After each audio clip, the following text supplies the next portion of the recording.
ప్రేక్షకులందరికీ నమస్తే. 2 రోజుల క్రితం అంటే 5వ తారీఖున విజయవాడలో జరిగిన హైందవ శంఖారావం మీరు వెళ్ళారు. వెళ్ళుంటే మీరు అదృష్టవంతులండి. కానీ వెళ్ళలేకపోయిన నాలాంటి వాళ్ళు సోషల్ మీడియాలో గానీ, టీవీలో గానీ అక్కడ జరిగిన విషయాలు, అక్కడ చర్చకు వచ్చిన విషయాలు మీ అందరికీ తెలిసే ఉంటుంది. సో, హైందవ శంఖారావానికి చాలా మంది వచ్చారు. ఎస్టిమేట్ ఏందంటే దాదాపు 1,00,000 మంది వచ్చుంటారు అని చెబుతున్నారు.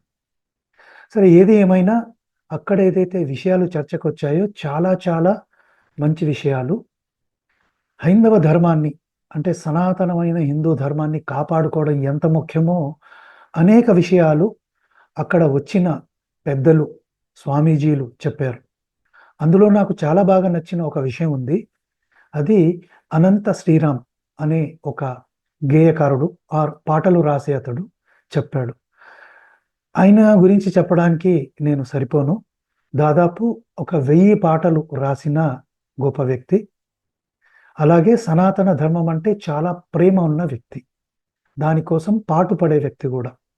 సో ఈయన ఒక 3 విషయాలు చెప్పాడు. అది నాకు చాలా చాలా బాగా నచ్చాయండి. ఒక విషయం ఏంటంటే ఇతిహాసాలను, పురాణాలను లేకుంటే హైందవ సాంప్రదాయాన్ని ఏ రకంగా వక్రీకరిస్తారు, అది ఒక విషయం. రెండోది వచ్చి సినిమాలలో అంటే ఈరోజు తెలుగులో కానీ, హిందీలో కానీ ఎక్కడైతే సినిమాలు వస్తాయో దాంట్లో హిందువులని ఎలా తప్పుగా చూపెడతారు, లేకుంటే పాటల ద్వారా, మాటల ద్వారా ఎలాగా తప్పు చూపెడతారు, ఇది రెండో విషయం. ఇక మూడో విషయం వచ్చి సినిమా ఫీల్డ్లో హిందువుల పట్ల ఎలాంటి వివక్ష జరుగుతుంది. ఈ 3 విషయాల్ని ఆయన ప్రస్తావించారు. సో మొదటి విషయానికి వస్తే, ఇప్పుడే కాదండి, ఆనాటి నుంచి ఈ జాడ్యం, ఈ అంటువ్యాధి ఉంది. ఎన్టీ రామారావు గారు చాలా గొప్ప వ్యక్తి, మంచి నటుడు. కానీ ఆయన తీసిన కొన్ని సినిమాలు చూస్తే దానవీర శూరకర్ణ అంటే కర్ణుడు అనే ఒక పాత్ర, ఆయనకు మంచి మంచి డైలాగ్స్ పెట్టి తన ప్రతిభను చాటుకోవాలనుకున్నాడు, తప్పే కాదు. కానీ కర్ణుడిని విలన్ నుంచి ఒక హీరోని చేయడం, అది ఎంత తప్పండి. సో ఆల్రెడీ ఇది గమనించాం. ఎన్నో సినిమాలు వచ్చాయండి. లవకుశ, రామాంజనేయ యుద్ధము, లేకుంటే మాయాబజారు. అసలు ఇతిహాస పురాణాలలో లేని విషయాలు దాన్ని వక్రీకరించి రకరకాల పాత్రల్ని క్రియేట్ చేసి ఇలా చేయడం. మొన్న చూస్తే ఆది పురుషు, తర్వాత ఇప్పుడు వచ్చిన కలికి. సో ఇలాంటి సినిమాల ద్వారా చాలా మంది ఏం చేస్తారంటే ఏదో తన ప్రతిభని చాటుకోవడానికి, ప్రతిభ చాటుకో కానీ ఉన్నది ఉన్నట్టు చూపెట్టి చాటుకో. ఇప్పుడు ఉదాహరణకి ఆది పురుషు సినిమా తీసుకుందామండి. ఏదో ప్రయోగం చేశారు, కానీ రామాయణంలో ఏదైతే ఆత్మ ఉందో, దాని సిద్ధాంతం ఏదైతే ఉందో దాన్నే దెబ్బకొట్టినట్టు మనకు అర్థం కాలేదా? అలాగే మొన్న వచ్చిన కల్కిలో కర్ణుణ్ణి గొప్పగా చూపెట్టడం ఎంత దారుణం అండి. అంటే అర్జునుణ్ణి తగ్గించేశారు, ఎవరిని? కర్ణుణ్ణి పెంచడానికి. కర్ణుడు ఎన్ని దుర్మార్గాలు చేశాడో మహాభారతం చదివితే మనకు తెలీదా? ద్రౌపది అమ్మని సభకు తీసుకొచ్చి అవమానించమని దుర్యోధనుడికి చెప్పింది కర్ణుడు కాదా? ఆమెని వివస్త్ర చేయమని చెప్పింది కర్ణుడు కాదా?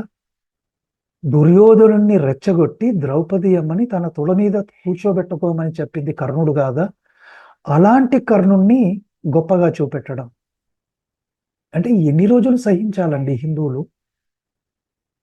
మనకు విలువనియ్యరు, మన గ్రంథాల్ని వక్రీకరిస్తారు, పురాణాలలో, ఇతిహాసాలలో ఉన్న పాత్రల్ని వక్రీకరిస్తారు. ఒక పక్క సినిమా ఫీల్డ్, ఇంకో పక్క అంబేద్కరిస్టులు, ఇంకో పక్క క్రైస్తవులు, ఇంకో పక్క ఈ ముస్లింలు. ఎన్ని వక్రీకరణలు జరుగుతున్నాయి. సో అనంత శ్రీరామ్ గారు ఏం చేశారంటే ఎక్కడ తన ఫీలింగ్స్ని దాచుకోలేదు, ఉన్నది ఉన్నట్టు చెప్పారు. సో ఈ జాడ్యం ఎప్పటి నుంచో ఉందండి. మనం వ్యతిరేకిస్తేనే అప్పుడు సమస్య అనేది జనాలకి తెలుస్తుంది. ఈవెన్ మన హిందువులకు చాలా మందికి తెలియదు. కర్ణుడు అంటే చాలా గొప్పవాడు అనుకుంటారు, ఎందుకంటే మహాభారతం చదవరు కదా. సరే, ఇక నెక్స్ట్కి వస్తాం.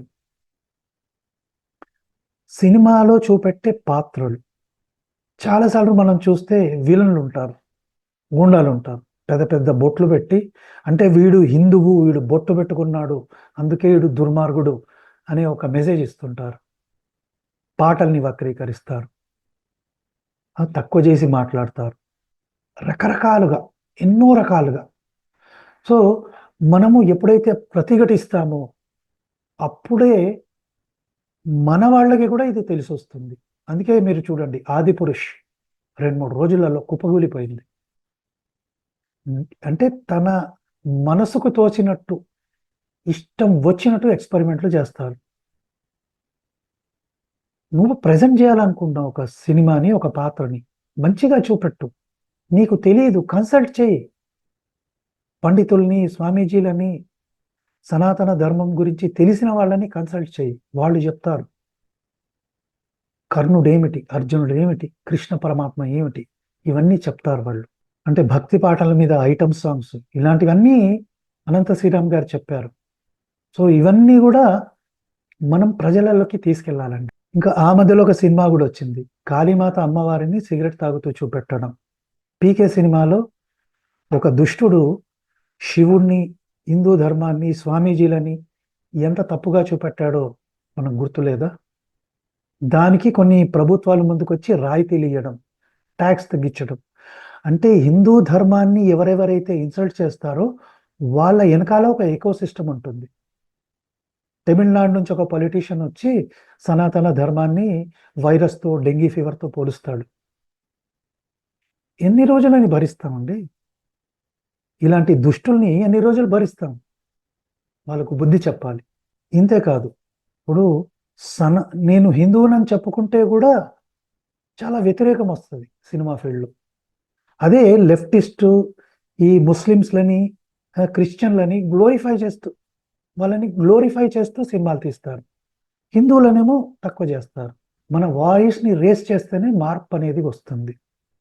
సో అనంత శ్రీరామ్ గారిని మనం అభినందించాలి. ఎందుకంటే తన ఫీలింగ్స్ దాటి పెట్టుకోకుండా ఉన్నది ఉన్నట్టు, అంటే స్పేడ్ని స్పేడ్ అని పిలిచే ధైర్యం చేశారు ఆయన. సో తప్పనిసరిగా ఇలాంటి వాళ్లకు మనము నమస్కరించాలి. ఎందుకంటే చెడు అనేది ఎక్కడున్నా కూడా దాన్ని తప్పు పట్టాలండి. ఇప్పుడు హిందూ ధర్మమే కాదు, దాంట్లో ఏమైనా చెడు ఉన్నది, ఏమైనా తప్పు ఉంది చూపెట్టడం ఎంత ముఖ్యమో వేరే మతాలలో ఉన్నది కూడా ఎత్తి చూపెట్టాలి. కానీ ఇదే ఎకోసిస్టమ్ ఏం చేస్తుంది? కాశ్మీర్ ఫైల్స్ లేకుంటే కేరళ స్టోరీ వస్తే ఇది ప్రపగండ అంటది. మరి ఆరి పురుషు, కల్కి ఈ మూవీలు ఇవి ప్రపండ కాదా? ఒక పనికిరాని క్యారెక్టర్ని గొప్పగా చూపెడితే అది ప్రపగండ కాదా? సో అది ప్రేక్షకులు, మనం ఏంటంటే మన వాయిస్ని రేస్ చేయడం ముఖ్యం. సో వాయిస్ని రేస్ చేద్దాము, ఇంకా గట్టిగా సోషల్ మీడియాలో మన ప్రజెంటేషన్ని మనం పెడదాం. సో ఈ వీడియో గురించి మీరు ఏమనుకుంటున్నారు? ఖచ్చితంగా కామెంట్ రూపంలో తెలియజేయండి. అలాగే ఈ వీడియోని తప్పనిసరిగా లైక్ చేయండి, 10 మందికి షేర్ చేయండి ప్రేక్షకులు. మరో మంచి వీడియోతో మీ ముందుకు వస్తాను. జయ శ్రీరామ్.